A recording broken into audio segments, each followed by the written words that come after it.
একদা জঙ্গলে একটি মোরগ ও একটি শিয়াল বাস করত। একদিন মোরগটি জঙ্গলের একটি কোণায় খুব আরামে খাবার খাচ্ছিল, কিন্তু হঠাৎ আরে কতদিন তো লাগে কিছু খাই না, আজকে যদি কিছু পাই অনেক মজা করে খাবো। একটা মুরগি যদি পেয়ে যায় তাহলে তো কথাই নেই কোনো।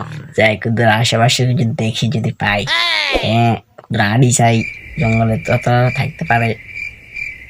এই আহারে কত কষ্ট করে আড়িয়ে চাই, সামনে কুদুর চাই। মা হরণ হয়ে গেছি, হান্ডি টান্ডি নাই, মাছ টাছ কিচ্ছু নাই। প্রজ্ঞা মুরগি দেখছি যেটা ধর মুরগি যেতে যে ধরে খামো একজন আর তাহলে শেষ। এ মুরগি খারা খারা কইছি, খারা আজকে তোরে ছাড়ুম নে। মুরগি দাঁড়া দাঁড়া দাঁড়া, কত দূর যাবি আমার থেকে? এনে হলো আস্তর হিয়ানে যাই খামু। মুরগির টেস্টটা অনেক আলাদা। ওই মুরগি দাঁড়া দাঁড়া, আজকে তোকে আমি খেয়ে ফেলবো, দাঁড়া, না দাঁড়ালে তোকে খাবো না। অতঃপর মুরগিটি ক্লান্ত হয়ে পড়ল। ও ধরছি ধরছি, ইয়ো ইয়ো ইয়ো, ধরছি ধরছি, ইয়ো ইয়ো ইয়ো। আজকে চিকেন পাই করে খাবো তোকে, আরাম করে খাই।